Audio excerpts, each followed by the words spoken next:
everyone. Welcome back to episode 4 of Podcast on Fifth Avenue. I'm Taylor Haase. We got Jenna Harner. It's just us today. Jordan, she's on her way back from vacation. I think she's in Florida. I'm lucky so jealous. I know. If she's going to be tanner than Jeff Carter. She might just be. But yeah, how are you? You said you watched the Britney Spears documentary? I did. Oh my goodness. And of course, this comes on the day that they terminated his conservatorship. Yeah. So I'm over here geeking out about this. The New York Times, shout out to them. Just the way that they did this documentary, it's so current too. I was really, really engrossed in that. So I know this is all that our listeners care about so much. If you're looking for something really intriguing, could not recommend more. Yeah, the official position of our podcast is Free Britney, I'm pretty sure. Yeah, Free Britney, 100%. In other non-Britney Spears news, Monday, the Penguins played their first preseason game. Got shut out by the Blue Jackets 3-0, or maybe more appropriate, the Cleveland Monsters shut out Wilkes-Barre Scranton 3-0, yes. Because it really was mostly an AHL lineup. There were some NHL guys in on both sides, but it really was, a lot of the minor leaguers or prospects, depth guys mixed in. But Jenna, what were your takeaways? Well, I'm not going to lie. I wasn't feeling the best earlier this week, so I did only catch the first period. But Kasperi Kapanen was just so noticeable out there. You can just tell his speed, his level of talent. I mean, there were just so many rushes. I think easily, the Penguins dominated in that first period that I watched. They had all of the chances pretty early on. And you could just see he was just making plays, doing exactly what we saw him do last year. I had to laugh at the fact that when we heard from him earlier this week, he was like, yeah, I'm back at training camp. I didn't actually miss it this year. And you can tell he's just thrilled to be there, but his speed was so noticeable. Just the way he was setting guys up for goals, the way that guys are, in position to score a goal. Obviously, none of the chances went in. The way that guys were setting him up. You could tell there was a clear gap in his level of talent compared to a lot of the other guys out there, which is kind of what we expected in that sense too. And then I want you to kind of take this a little bit, but from what I was gathering, at least, in the first period from what I saw, but at least, reading afterwards and what happened in the second and the third, Cam Lee had pretty much every chance on the night. Mm-hmm.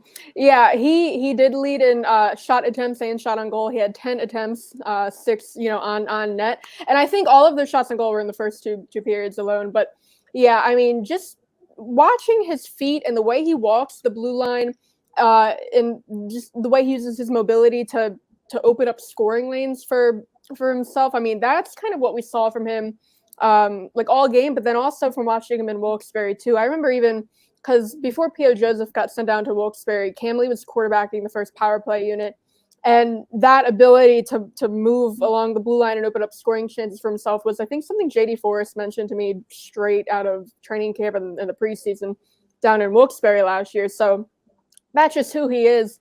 But yeah, he was great. He was on the second power play unit too. Obviously, no one scored. So, there's not a lot to take away there, but really all elements of Cam Lee's game we saw in that preseason game, including maybe some of the bad stuff too. The whole thing with him as an offensive defenseman going pro is just kind of managing the risk reward and learning what he can get away with at this level. Because he did kind of have a couple questionable decisions like turnovers in that game, and that's not. That's surprising. And that is something he's aware of. Coaching staff is aware of. That was really what they were working on with him, all last season. And he did improve over the course of the season. So not, really too concerned about that. Sullivan afterwards, he said, he plays with a lot of energy. He called him a trier. So Sullivan was really impressed with his game. Poulin and Legray too. They were two of the standouts for me. Poulin, I would say maybe his skating is not NHL up to NHL speed yet. Yeah. But other elements of his game, the playmaking, the shooting, face-offs. He was playing at wing, but on the power play, he was the one taking the face-offs. He went 6-2. So really strong. But Legray, his speed, that's the thing that stands out. Because I think we've talked about it before, but he lost 15 pounds over the last year. Would love to know what he did. I tried asking, I was like, was it your diet? What'd you do? But details here. We need I need specifics. But yeah, figure out how you did that. Exactly. Can I get some right there? But yeah, he mostly he changed his diet, but he lost 15 pounds and I asked him about it after, and he said, I do feel lighter out there, and that's the biggest thing that I noticed with him. Just his speed, that's so evident. But the goaltending. So did you get to watch a whole lot of the goaltending? Because Jari and Lindbergh split. Yeah, and that's exactly where I was going to go with this one. What did you think of Jari? Because I know initially on that first goal was high glove side, and everybody automatically jumps to, oh my goodness, high gloves, like it's a classic. Yeah, I mean, so the first period, the Blue Jackets only had 2 shots, so he really wasn't seeing the puck a whole lot at all. Yeah. And the Blue Jackets had their first goal in that period, Yegor Chinikov. And it was high glove side. It was through traffic. I don't think he got really a good look at it. So I mean, he only saw 9 shots total and made 8 saves. So it's really hard to judge a whole lot. I know high glove side, all the tweets and all the replies that everyone was like, of course, but again, he really didn't get a good look at it. Yegor Chinikov, he's a actually a solid prospect. I don't remember if you remember when he got drafted. Do you remember that? Yes, he was one of the ones that like no one knew who he was, and they were all like, who is this guy? What's going on? It was the first round, right? Yeah, it was the first round, and he was projected to go in like the 4th round or later. And he got but they picked him in the first round. I guess they had, and he's a legit prospect. He had a good year, so props to the Blue Jackets scouts. But yeah, it was like the Canadian broadcast after they drafted him. They're like shuffling their papers, freaking out, and they're like, I think he's a right wing. Like, so we have on this guy who I remember seeing those videos. Actually, now that you say that, I totally remember that. Yeah, I don't. That's when I saw that he was playing. I mean, the guy that some of the panelists into a tizzy. That was my my first thought. But yeah, I mean, good goal from him. You really can't fault Jari on it. But yeah, halfway through as planned, they did switch to Lindbergh in net. And so he played, the second half of the third period. I thought he was good too. He made 12 saves on 13 shots, 2 high danger chances. He stopped them both. So I mean, he allowed just the 1 goal. Their third goal was an empty netter. Sullivan said, he thought, he was tested. He made a couple of good saves, but good showing from him. Especially, it's not like a real pro game, but first kind of pro experience coming out of college. He said the biggest thing was, the speed of the game was the biggest difference for him. So, I mean, good showing from him. I still think he'll start in Wilkes-Barre, share the net with Louis Domingue and maybe Alex Dorio. But, good game from him. But did you have any other, you mentioned Kapanen, and I mentioned in my story, again, I don't think he had an actual shot on goal, but it looked like he was playing like NHL 21 on easy mode, just the way he was moving around everyone out there. Yes. Yeah, it was crazy. I mean, he looked like he was just having fun. But that was exactly what I saw from him too. You just see him, like, again, he was noticeable out there. That, and not that other guys weren't, but at least in the part in the first period where I really saw a lot of the action, he was just like on that next level. Like, all the other guys are here and he's that 1 tier up, like you said. And also for Lindbergh, just to get the experience he did, kind of like you mentioned, him adjusting to the speed of, an AHL/NHL style game, a pro game in that way. I mean, that's all you can ask for a guy like that. Come in, you want to see him make some of those high danger saves, in those high danger chances, just to be like, all right, this is what it's going to be like. We want you to get comfortable. We want you to get adjusted to it. And then you can build upon that, not obviously letting up however many, he could have let up 4 or 5 goals. He, really seemed like he was pretty locked in. Again, going back and watching the film a little bit later and reading more about him and just his performance on the night. But I mean, it seemed like he had a pretty solid first experience for all you could want from him in that style of game. Again, this is the preseason. If everybody's seen the gritty Instagram thing the other day where it's like, this is the preseason where literally nothing matters. I'm like, gritty, you get it. Yeah, I mean, the Penguins have, some solid goaltending prospects right now, because, I mean, their prospect pool, the past couple of years, goaltending was really maybe the one biggest weakness, just because they really didn't have many at all. But I mean, between, Klang and Blomqvist over in Europe, and then Lindbergh over here, even Dorio, I think people underrate Dorio or write him off. Maybe because he did spend time in Wheeling. That's really, I don't think that's a big deal at all, especially for a goalie. A lot of goalies have spent time in the ECHL. Wheeling especially has sent, more than a few to the NHL. I mean, Casey DeSmith comes to mind. The first couple months of Casey DeSmith's pro career, he was Wheeling's 3rd goalie. Yeah. He didn't even play his first game until like December his rookie year, and then I mean, look where he is now. He's in the NHL. So I wouldn't write like Dory off just because he's been in Wheeling. I think he's taken major strides. So he is in Wilkes-Barre.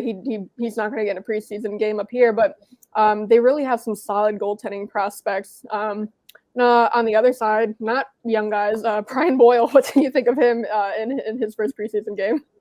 Yeah, I mean, you were kind of mentioning this when we were talking earlier, but from seemingly a little bit of parts that I saw, he did look a little bit slow, and that's not to knock him, obviously. He is that veteran presence. That's what Sullivan's talked about the last couple of days that we've got to hear from him and his thoughts on Boyle. But, I mean, he does kind of bring that veteran presence. We know what he's going to bring to the game.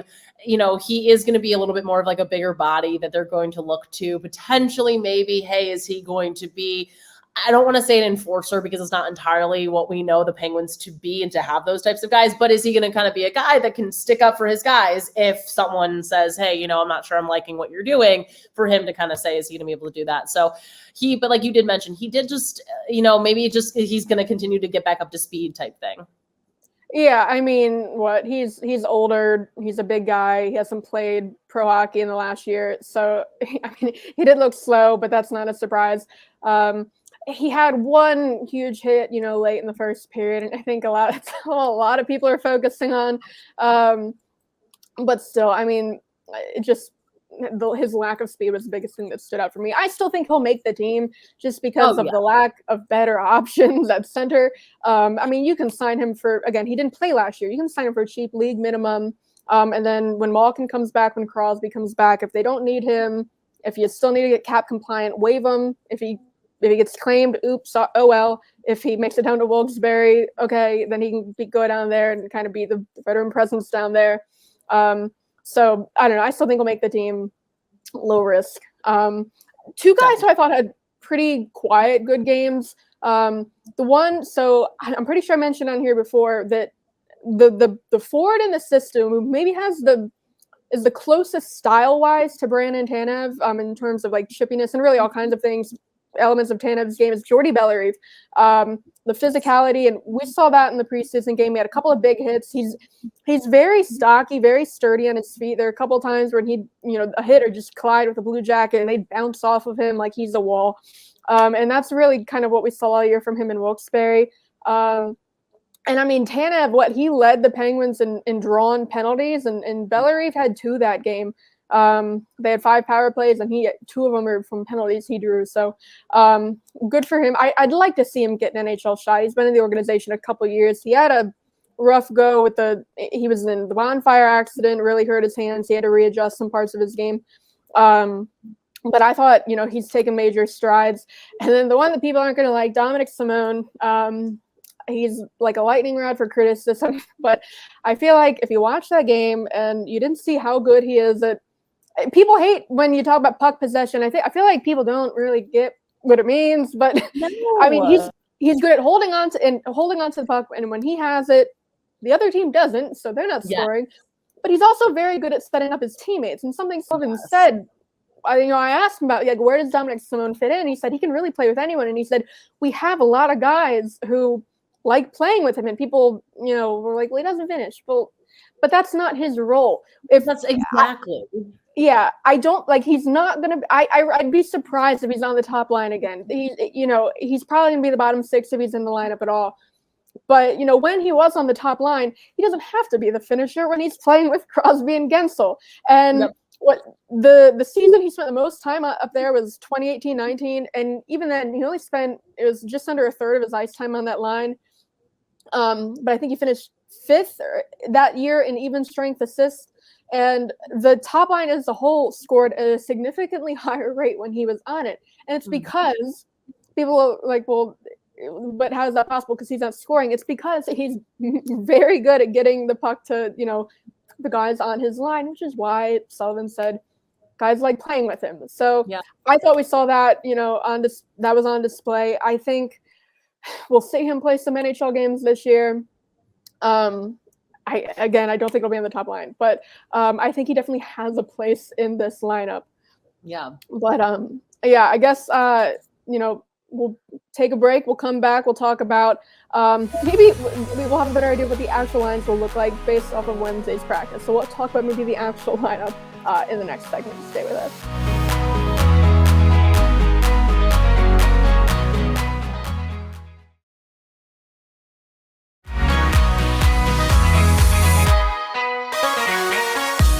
All right, welcome back to segment 2 of Podcast on Fifth Avenue. Some news Wednesday. Wednesday's practice was the first one in which they divided, the teams up into two groups in practice. And looking at the divisions, it was really kind of the NHL group and then the prospects and the AHL guys. Yeah. So the first practice with, the NHL guys, we kind of had a better idea of what the lines and pairings might look like, because up until this point, they have been practicing in separate groups.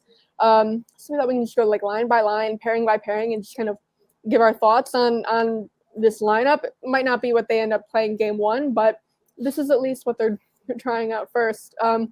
First line, I don't think this is a big surprise. Jeff Carter, first line center, and his wingers are Gensel and Russ. Jenna, what were your thoughts on that? I mean, that's kind of what we expected. It was going to be a little interesting. I was going to be intrigued to see if they were going to keep kind of the guys potentially they thought might be on Carter's line when Sid does return to the lineup. But I mean, again, this is the top line. You know what you're going to expect from these guys. Carter kind of saying, I'm not going to replace Sid. I'm not going to replace Gino, but I'm going to be in that role for the time being. I'm going to help these guys contribute and do what this team does best. And honestly, I mean, I'm intrigued to kind of see how this pans out. We saw what Carter could do in such a small sample size last year, that give him these types of guys and see what plays they can make. Obviously we're getting back to that full 82 game schedule, which we haven't had in 2 full seasons now. So it's going to be intriguing to kind of see how all of these guys work with each other, at least for the time being when we have Carter there. But this could be a very deadly line. As we know, these are all guys with really, really good scoring capabilities, with speed, with a lot of skill. And it's going to be exciting to kind of see how they come together. But this to me seemed like kind of the, top line that we expected it to be. Yeah, and I think that's especially true given that, Crosby isn't actually expected to be out very long, probably only just a couple. This original timeline they gave us would have only had him missing the first 4 games. So with that in mind, maybe you don't want to screw up the line combinations too much. Just put Carter there, put Crosby back in his spot, when he comes back, and then, maybe shift Carter down. Again, we don't know if this is what they're actually going to go with, but it just makes sense, especially knowing that Crosby's probably not going to be out that long. Second line, Zucker and Kapanen are the wingers. They did work together all for the practices up until this point. In the practices, their center is Radim Zohorna. Now, Radim Zohorna, he did miss practice on Wednesday with an illness, not COVID. Sullivan said not COVID, he's just sick. So, but on those sheets, he was listed on the group 2 with all the AHL Wilkes-Barre guys. So he might not be in the second line center position. The center they had skating with them on Wednesday was Evan Rodriguez. And I know you're pretty high on Evan Rodriguez. You're familiar with him from Buffalo. But just what are your thoughts on that line and how Rodriguez fits in? I mean, I think we talked about this in one of our previous episodes, but Rodriguez is kind of that role play guy where you can kind of fit him in wherever you need to, and he will provide you a very decent, it's not going to be anything crazy. It's not an Evgeny Malkin-like performance. I wouldn't even put him to the level of Jeff Carter, but he is going to get you kind of what you need, that above average performance where he can go out there, he can finish, he can capitalize, he can set his guys up. Is it going to be pretty all the time? No. Is it going to be perfect all the time? No. But I kind of think that giving him 2 good wingers in Zucker and Kapanen, again, hearing from Zucker earlier this week saying he needs to play better, you expect him to really step up his game coming into this year. And obviously what we saw from Kapanen in the first game of the season, I think this could kind of bode very well for Evan Rodriguez too, to say, all right, I have these 2 guys. I'm going to do my best to make plays with them so that when Sid does return, eventually, hopefully when Evgeny Malkin returns, he can still kind of be a contributor in this lineup and not get knocked down all the way to where he's a healthy scratch, clawing for his way to get back into the nightly lineup here. Yeah, the nicest guy too. We talked about it on Oh an my earlier gosh. episode about how he'd end all of his virtual press conferences with like "Have a nice day" or "Drive home safe." And he did speak in person the first time the other day. And while we're waiting for him, like me and the other reporters were like, "Is he going to say something nice to end his scrum?" And he did. He was like, "Everyone have a nice rest of your day." And we're like, okay, Evan Like, Rodriguez. you too, Evan, you too. Yeah, but yeah, I mean, again, fine with this combination. Zucker, he really hasn't been that impressive since he's been here. No. He knows that. He called last season awful for him when we talked to him the other day. He said he'd be surprised if just his number of shots on goal was even half the rate of what it was before. So he just needs to shoot the puck more. And I mean, there are a couple times that really stand out where maybe he had a 2-on-1 with one guy and, he had a prime scoring opportunity and he passes it and then the other guy doesn't get a shot off. And so, I mean, he knows what went wrong for him last year. He just needs to shoot the puck more. So expecting better things for him this year. The third line they use in practice, again, one that might change based on the current COVID illness situation. So all during camp, we saw Bluger and Aston Reese with McGinn. Aston Reese now is out with COVID. He did test positive for COVID. It's not a false positive. He actually has COVID and is in quarantine. With the NHL's protocols, he might not miss the first game of the season. They just have to isolate from 10 days from the onset of symptoms. And then you have to test negative a certain amount of time. So the season doesn't open until October 12th. He still could come back and be on that line because that line did look good in the scrimmages. But in practice, what they did, they had Bluger and he was with McGinn and Danton Heinen. What are your thoughts on this combination? I think I would still expect Aston Reese to be with them, but what are your thoughts? And I think that when Aston Reese does come back in, as somebody who went through the COVID protocols myself, I can say that I know exactly what Zach Aston Reese is going through. So that 10 days is not a fun time. So Zach, I wish you the best of luck there. Hope you're doing well, obviously. Yeah. But I think when he comes back, that is the expected line. We're going to see kind of McGinn filling that role that almost Tanev played in that sense. I think they envision him to be that style of player. That was something when they acquired him in the offseason. But I also think Heinen coming into, I think we talked about this a little while ago, but he's so interesting to me. And I feel like I keep saying this, but if he can get back to the level he was with the Bruins in 2019 when they made that cup run, I think there's so much potential for him. I think he's such a key player. Obviously, the last 2 seasons, he's kind of fallen off a little bit since they had such a successful run and obviously him bouncing around places. But I think that line is going to be when Zach and Aston Reese comes in again. I think we're going to really be dealing with that. But for now, again, this could very likely happen during the season where a guy can test positive, can be that breakthrough case, and you're going to have to adjust on the fly. Again, injuries also happen. So both of those taking that into consideration. But I think that, this is going to be a line with some skill, with some speed. And this might be your little bit more of, I don't want to say intensity type of line, but a line that can bring a little bit more aggression, a line that can bring a little more physicality. You can see that with the player that McGinn is. And we heard him when he was first in his introductory press conference with the Penguins, but he says he feels like he's playing his best hockey right now. And so he feels like he can only improve. And I think we're going to see a decent amount of goals from him too. I think he can surprise a lot of people. Yeah, I mean, Bluger and Aston Reese both really took strides offensively last year. It'd just be interesting to see what kind of offense they might get from McGinn if he's with them. McGinn, he did put up good numbers last year, but if you look at kind of the breakdown of his season,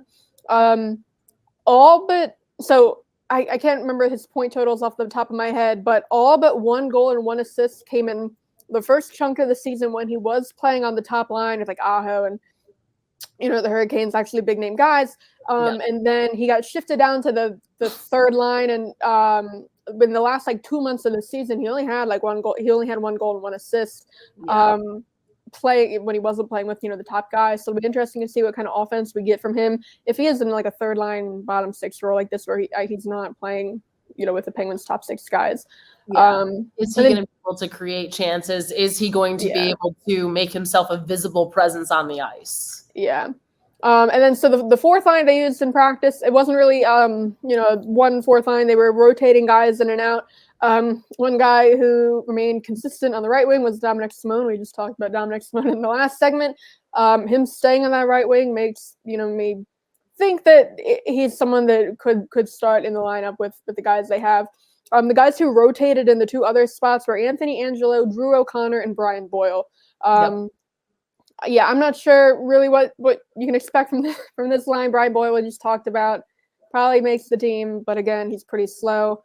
Drew O'Connor, I thought he was great in Wilkes-Barre last year when he got set down. He was just under a point per game, 1 point shy of a point per game down there last year. Took major strides in his play along the boards, which is something he said the coaching staff wanted to see from him. That was their biggest message when he got sent down. When he's someone that can play, center, wing, he played both wings and center in Wilkes-Barre. He looked good. I asked him, he said he doesn't have a preference between center and wing. And he played power play, penalty kill down there. So I think he's someone that I'd like to see more NHL time. Wow. He also cut out dairy and gluten and just put on like a lot of muscle, apparently. I talked to a guy who trained with him over the summer. He trained with like Chris Kreider and a couple of other NHL guys. Oh, wow. Yeah, I mean, Chris Kreider, that's a good one to have, but the other training partner by any means. Yeah, the other player who trained with O'Connor told me that he's never seen anyone so shredded, and I was like, well, that sounds great for him. I guess expecting big things from O'Connor. Yeah. Anthony Angelo, he's someone, he did see NHL time last season. We really haven't seen a ton of him. He's big. They need if they want to add size. I mean, he has that. I think people don't realize how good his skating is for a big guy. Yes. There's some goals he had down there in Wilkes-Barre, off the rush. I would GIF during the season, and it's pretty evident. And yeah, he is that kind of, physical kind of two-way guy, but he can score and he can skate. And both him and O'Connor can play center wing. Boyle probably the center on that line, but Angelo and O'Connor could be the wing. Do you have any other thoughts on that line? Well, I was going to say with Angelo, so I covered him when he was a freshman at Cornell, and that's exactly what you saw out of him. I mean, he was just such a dominant presence. Again, you can college hockey, there's talent across the board, but you can tell the AHL, NHLers, the true guys from the just, scholarship guys that are, playing that have talent for sure. But you could just see that level of talent he had compared to a lot of other guys. And that was a year that the Penguins, the Big Red, they were kind of loaded with AHL, NHL prospects. They had Reese Wilcox, who's now with the Sharks, and they have Christian Hilbrick, who was with Wheeling. Yep, I remember him Wheeling, yeah. I covered him. He's a huge dude. Massive guy. He has so much size between him and Angelo. I'm like, oh my God, like interviewing them on skates, you forget how tall they are. And you're like, hi, hello. Sticking the microphone all the way up. But it's just the way that he could exit the zone. Like that was always something that was so noticeable to me. His stick handling, how he could handle the stick, how he can handle the puck, how he brought the puck out of the zone. That was just something that you could always see from him, and just the way that he could generate chances. So I think that like him and O'Connor are going to be those fringe type of guys that we kind of see leapfrog both ways this year a little bit. I am going to be intrigued to kind of see, again, when they get guys healthy, who is going to stick around here? Because again, this could be one of those things where you see, does Evan Rodriguez slide down? Do they move Anthony Angelo up? Is Drew O'Connor getting some time in? How does Boyle fit in there? There's a lot of questions for sure. Yeah. Back to Christian Hilbrick. I collect Nailers game-worn jerseys. Whenever they wear like a cool specialty jersey, and they wear a couple every year, I'll maybe buy one if it's pretty cool. They're relatively cheap. I mean, it's the ECHL, and when Hilbrick was down there, they had a Pirates night, and they wore like Pirates-looking jerseys, and I bought his, and like I'm 5'3", and he's like 6'8". It's like a dress on me. Like I could live in it, but he's a massive human. Nicest guy though, such a nice guy. I think he's playing like Germany now. He's still playing. He's over in Europe. He was in Wheeling maybe like 2 years, but Christian Hilbrick. One notable absence, I think, from this fourth line. Maybe not that notable from this fourth line. Sam Lafferty. He's someone that maybe could have been in that mix. it seems like maybe his time has passed. He had his opportunity. I mean, when he was in the NHL, we saw maybe flashes of what he could do offensively. He really didn't, I guess, pan out the way people had hoped he would. Yeah. When he did play, in the NHL, he was taking a lot of, kind of not the smartest penalties, stick infractions, and he did do.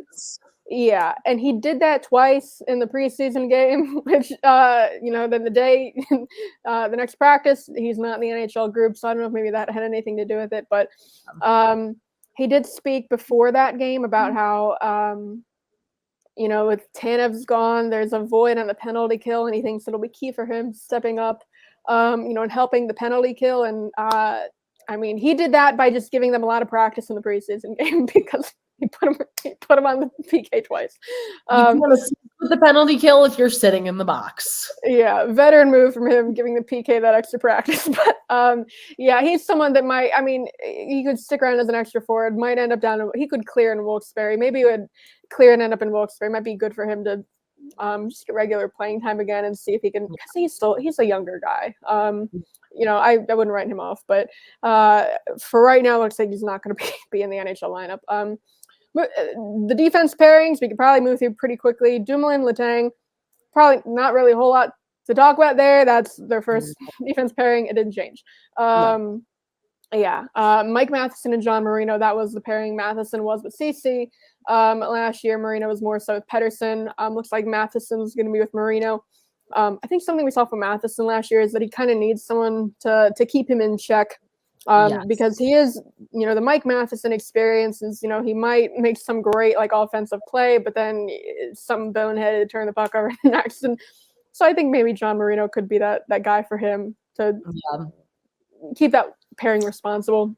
That steadying of the ship. It was really funny you mentioned that because I don't remember which analytics service it was, but they just put out one of those charts the other day about NHL defensemen last year and how they exited the zone, risk reward type thing. And John Marino was in the quadrant of smart puck possession, and Mike Matheson was in the high turnover prone chance. So in theory, you would think that the two of them would kind of equal it out. Whereas, I think that it's so funny to say that Marino's going to be that steadying of the ship presence for Matheson, being as young as he is and needing to take some strides that he needs to take. But I think that could kind of bode well. I am intrigued by that one, but I almost like it because, again, I think the two, if you want to say opposites attract in that sense, the two are so opposite in those things that I think their styles could play well when they mesh together.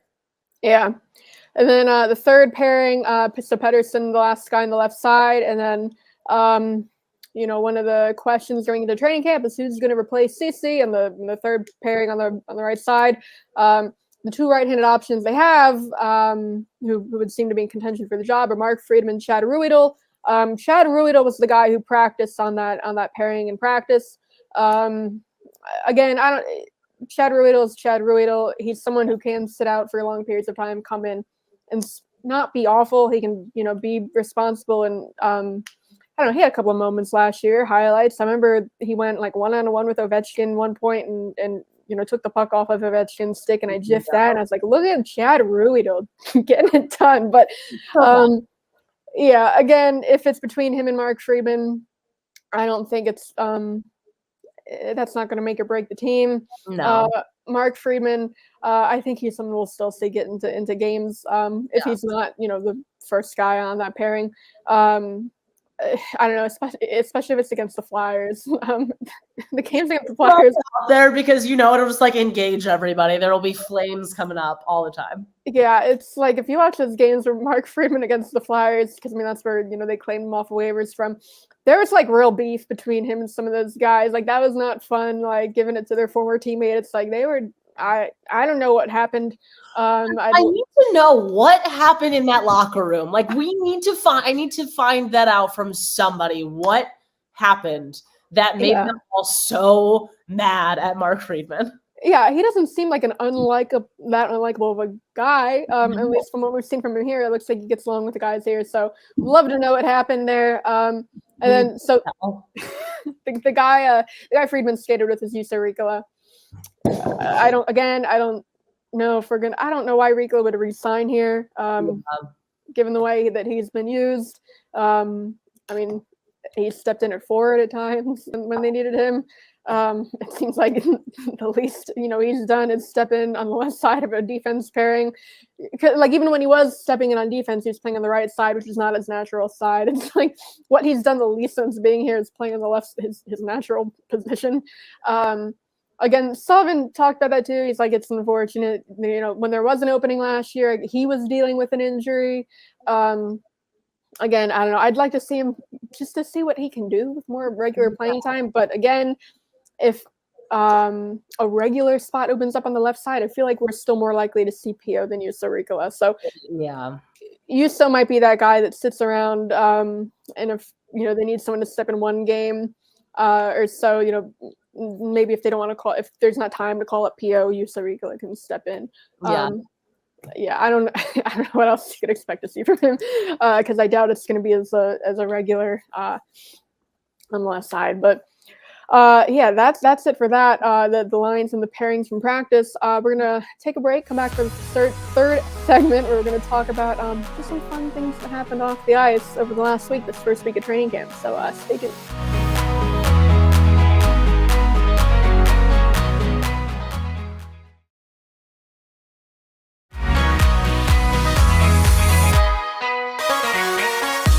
All right, welcome back to podcast on Fifth Avenue. We're doing I think our third segment's maybe a light topic if we can. And this one is fun things that happened in off the ice or in these press conferences. The first week of training camp, and I don't know. I feel like because it's the Penguins, we've been getting injury updates already. Guys have been getting hurt, but one I think we did not expect was Mike Sullivan.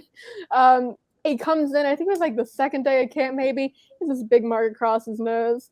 And I don't know. I think, we expected that it happened in practice, he got caught up high or something. And someone asked him, oh, what happened to you? Was that from out there? And he said, no. He's I was falling asleep on the couch, and he's my dog jumped in my lap, and he's next thing I have a paw on my face. So it was his dog. He did say, the nose is a long way from the heart, so it's not holding him back at all. But I just thought that was funny. I mean, we've talked about it before, how Sullivan can get in this mode where he seems like a nice dad. Yes. And it's something about the way he answers questions, and I think we get that a lot in training camp. I'm just falling asleep on the couch and getting the dog jumping in his face. It's peak dad. Perfect dad move. And he does, Sullivan sometimes he'll have his glasses on during an interview, and I'm just you are the epitome of an American dad right now. Yeah. The Boston, the New England dad, in a hockey zip up on a Sunday morning going for a walk. So this it's too perfect. It really is. Yeah, I thought that was funny that he was no, it was my dog. But no, another little injury scare was in the last scrimmage they had before they broke into these groups. Sam Poulin left for a little bit during the first period. We didn't see what happened to him, but then he came back. So no one asked for a follow-up. But then, after the first preseason game, he did do a press conference, and he's at the podium. And when he's talking, he's missing a tooth. He has a busted up lip, and we're all kind of. I'm looking at him, and I was like, has he always been missing this tooth? Because it sounds stupid, but it's hard to tell because so many of them wear the flippers. Yeah. Which is things when you start covering hockey, you have to adjust yourself to, because they'll just take it out, and you're what? That's your tooth. It's but you're just pulling your tooth out. Yeah, so many when Jeff Carter spoke the other day, he had all of his teeth, and then Jeff Carter. So I'm has Poulin been wearing a flipper all this time, or did he just lose his tooth? And I'm texting another writer. I'm has Poulin always been missing a tooth? And he's I don't know. But then when it was over, he's walking out, and someone's hey Sam, he's did you lose that tooth today? And he's oh no, I lost it yesterday. So yeah, Poulin down a tooth. He looks a lot more like a hockey player, because it's one of his front teeth. I don't know. I feel 2 years ago, I went around the locker room and I asked everyone for stories of how they lost their teeth. And you get some weird ones. Teddy Bluger got way too graphic with it. I forget what initially happened, but then he's so then over the next few days, it just started sliding out of my face. And then I'm I'm looking at him like, yuck. But like, yeah, I just love those kind of stories. But yeah, Poulan lost his in a training camp scrimmage, so not the best story, I guess, but he's down a tooth, looks more like a hockey player. Another fun thing, like we noticed during these scrums, someone else noticed it, like Dominic Simone, you know, their equipment, when they have their names on them, and he's doing it, and it says Cahoon on his gloves. Like when he's walking, you know, someone asks, like, are those your gloves? Because, you know, Dominic Cahoon, he's been gone, like 2 years ago. To put it in perspective, I covered Dominic Cahoon in Buffalo. Yeah, That's a long time since he has not been in Pittsburgh. Yeah. So then, Dom, he said, he's like, no, he's like, I use, you know, the specific Warrior gloves he uses just haven't been in town yet. They haven't arrived. So he's like, so I'm just using the last set. Like, they're not used Dominic Cahoon gloves, but Dominic Cahoon's old set that he had ordered that he just never got around to wearing. Which is funny because when Dom Cahoon, when they were both here, Sullivan would refer to them as like the Doms, like they're just interchangeable. Dom and Dom too. Who's to say who's because they did have like a brief stint on each other on the same line, and Sullivan would just call them the Doms. So I don't know, using their gloves are interchangeable, just, you know, furthers that whole that they were the same person, I guess. But something we talked about was with Tang, you know, he cut his hair. He cut his hair coming into this, and when he spoke on day one, the first question he got was like, why did you cut your hair? He said he needed to change it up, and he said he was not really good at keeping up with it, and he was just always putting it in a bun on top of his head. So he wanted to simplify things. May the man bun rest in peace. Yeah. In the most peace. Low maintenance Chris Letang this season cut his hair. Another hair change we talked about, Sam Lafferty, he shaved his head completely. He was asked about that too. He talked like before the morning skate, and he got a question about that. I think he was asked if it was like symbolic of anything. He's like, oh no. He said he was just training in Arizona for the summer and it was hot, so he decided to shave his head, and he liked it, so he stuck with it.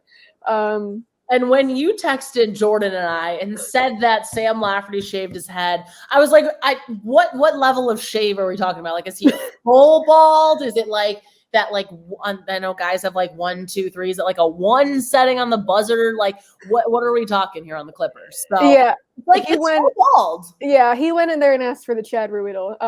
That's funny. He went straight to the hairstylist they all have, and it's like, this is what I need. Pulls up Give a me the Chad. Yeah. The style icon Chad Ruedel. Honestly. Yeah. You mentioned Kapanen's funny. He had a couple of funny comments. The one, because last year training camp, he missed training camp, and he opened up, you know, his press conference by saying, like, I actually didn't miss training camp this time. Feels good to actually be here. And because that was not people. I remember he got so much crap for that last year. That was not his fault. Like, I remember looking into like the immigration process and like how much warning they tell you to give, and it's like when the NHL came out with the schedule, it was already not enough time. So that's why him and a bunch of other guys were delayed. So not his fault, but again, he was like, nice to actually be here. He almost got emotional in his. I mean, he did get emotional. It sounded like he was gonna cry. Mike DeFabo asked him, you know, just what's it like being here without, you know, Brandon Tanev, because I mean, I don't know if anyone that follows, you know, Kapanen or Tanev on social, they spent like the whole summer together. They were very close. Summer bromance, but it was yeah, I mean, they were all over. They were traveling, but Kapanen, he actually did get choked, like his voice cracked. He got choked up, and he said, you know, it's really tough. They talk on almost a daily basis, and he really misses him. And as he was walking away, he's like, you almost made me tear up there. So yeah, that's tough. I feel like maybe they should be able to reverse the expansion draft if it made, because it almost made Kapanen cry. So you don't like to see that. I did enjoy your tweet at the Seattle Kraken. Look what you did. Yeah, look what you did. You almost made Kapanen cry in his press conference. How dare they? How dare they? Redeems Horner. So I don't know if many people remember when he talked before, but his English was really not great. When he only did a couple of Zoom press conferences last year. I thought he was okay. Like, you talk, but you kind of had to give him simple questions. He's a lot better this year. And I think someone asked him, like, what did you do to work on your English? And he said nothing really, because I mean, he's not speaking English back in the Czech Republic. No. Yeah, and he said too, the last season it did help being because like now he has Dominic Simone. He said he was like, that's great. They have another Czech guy, but he did say that it was maybe a good thing for him not having another Czech guy last season because it did force him to speak English. Yeah, and I mean that's something. Yeah, and because now I'm thinking like they have so many of the Finns, and like like Valtteri Pusin at least doesn't really speak English that well, and it's like he has so many Finns. Like I don't know how much English he's even going to be speaking. Might have to force him to, but yeah, Harner, he said that helped him. He was also asked if there's anything about now he's been here for a little bit. If there's anything about the U.S. culture that he likes, better than back in the Czech Republic, and he didn't hesitate. He's like, no, not really. He likes to try. Home is Czech is home. That's me. Yeah. I don't know. I was expecting. Sometimes the European guys will give you something like food related, like maybe like pizza or like the fast food that they get here is much different from back home. But nope, he's like nothing. Speaking of food, though, Zach Aston-Reese, if people remember last year, he said he lost weight and he put in this effort to really changing his diet, and that's what he said really led to the strides he took last year. And he was asked, are you still that strict with it this summer? And he said Monday through Friday, yes, but then the weekends he does mix in maybe like a cheat meal or two. And he said his cheat meal, sushi, and then Jersey Mike's. It's his cheat meal, and he said he's like, I don't know why Jersey Mike's. He said he loves the club sub; it's very good. He said he doesn't know. He kept saying like, I don't know why, but the Jersey Mike's club sub, that's the cheat meal. So I don't know. Sushi as a cheat meal feels like a cop out because sushi is not a cheat meal. Yeah. Not going cheat meal. I'm going like, give me like a really greasy smash burger or sushi. Like sushi is one of those things where I eat and I'm like, okay, I don't feel bad about this. Well, and he's from like Staten Island. I feel like he could pizza, but sushi and Jersey Mike's. Weird combination. Okay, Czar. All right. Yeah, he also did. He had a funny thing about Bluger. So Bluger is Latvian, but he said, I guess Bluger speaks Russian. He said that it's funny. Bluger like picked him up, like they carpooled to the rink or whatever, and he gets in and Bluger's listening to a podcast in Russian, and he reads books in Russian. So he said he's a very intelligent guy, but I just think that's so funny that because I've heard that I've heard someone else say on like social or whatever, because so when Bluger was in Latvia for the Olympic qualifiers, he did a couple of interviews in Latvian, and I've heard people say that like his Latvian is not that good. And I think it's because his family, they spoke Russian at home. Oh, wow. So that's interesting for him. Like, I'd love like to know if he like talks with Malkin in Russian. Oh yeah. Do they converse? That's a great we need to find that out. I don't know. Or because I've heard a couple of people have told stories before about how like Malkin is not good at remembering rookies' names when they first come in. A couple of people have gone on like podcasts or whatever and told these stories about how, like, I think like Rick Tocchet told one of the stories about how, it's like the rookie party and like they go out and I think like he said one year they brought, people up. I think it was like maybe Connor Sherry, like after they won the cup and they're like, they asked Malkin, like, what is this guy's name? And like, he doesn't have an answer. And I think, I think Crosby might have said when he was on Chicklets that like Malkin's gotten better at that, but like apparently like it would take him a couple of years to learn people's names. So first I'd like to know if he knows Teddy's name, and then I feel like Teddy's been here long enough. But then maybe if Teddy speaks Russian that helps. Maybe that's why he's just trying to get Malkin to remember his name. He's like, I'm gonna speak Russian. I spoke at home. This is what's gonna help here. Just win over Malkin. A couple of people had babies over the summer. Yep. A couple of first-time dads. Matheson, he's a first-time dad. And for people that don't know, Mike Matheson's wife is Emily Falzer, who played for Team USA. Like, she's an Olympic gold medalist. She plays defense. Yeah, like he's not even the best like defender in the relationship. It's like, no, it's her. She wins in that fam. Yeah, Olympic gold medalist Emily Falzer. But yeah, so she's American, he's Canadian. I did ask, first thing, and so they had a son. His name is Hudson, and I asked, and I was like, is he going to play Team USA or Team Canada? Like, do we know yet? And he said no. He said he only has like a U.S. passport right now, but that's something that they're working on. Oh, yeah. So information we need to know. I know, doing some early scouting, especially as tall as Matheson is, Hudson might be a great prospect. But yeah, he talked a lot about how really changed his whole perspective on just life, hockey in general, because he wants to be he talked about wanting to be a better version of himself and all that, and how that changes. And I think that's something we've heard a lot from guys the first time they have a kid. That, and then I remember Brian Rust, when they first found out that his wife was having a baby, he said, he's going to come into a dad's strength. Yeah, didn't he score on his the first game back from when his son? Yeah. It's like the day after, and it was like Brian. It was like it was like back. It was further back than like he's ever scored a goal before. It seemed like so. That was dad's strength, and I remember I think I asked him on like the clean out day, like, you're gonna come in next season more dad's strength, and he's like, oh yeah, absolutely. Yeah. I don't know. A couple of it was cool. Most of, or maybe all of them, I didn't take a head count, but of the guys who weren't playing in the preseason game, they were there watching. And honestly, the highlight of that group for me, Zucker, was his suit game. I don't know, because a lot of these guys take their suit games seriously. Zucker, he's wearing a teal suit, plaid, very fancy, very flashy. And I did hear a couple of them talking in the hallway. They were very concerned with their fantasy football game because it's Monday.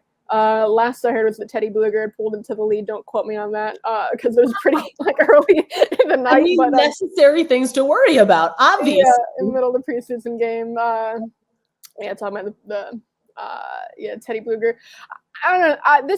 It's just great being back in person again, because you get these kind of weird things like Dominic Simone wearing the gloves, or asking Chris Letang about his hair that you might not take like when we're doing Zoom, you're not going to raise your hand and ask like some of these goofy questions, but it's easier in person.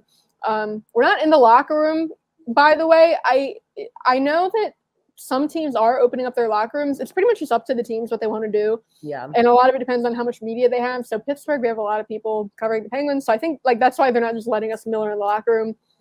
They're doing these kind of scrums. We do have to be vaccinated and masked. So I don't know, someone I saw on Twitter was like blaming the media for giving Aston Reese COVID. It's like, no, they keep us far back, a little bit further back, mask, vaxxed, and then they go live their lives. So it was not one of us. But I don't know. So I'm looking forward to getting more of these stories now that we're actually able to talk to people face to face, and we can get like one-on-ones too. If you requested, I've done a few of those. So looking forward to more of these stories throughout the season. Hopefully we'll be able to share them on here. But thanks again for listening. Episode 4 of Podcast on Fifth Avenue. We do these every Thursday. They drop at 2:00. If you're listening to us, you can listen to us anywhere podcasts are found. But we also do video versions too. If you look up on our YouTube channel, on the DK Pittsburgh Sports YouTube channel. But thanks again for listening, and we hope you'll join us next week.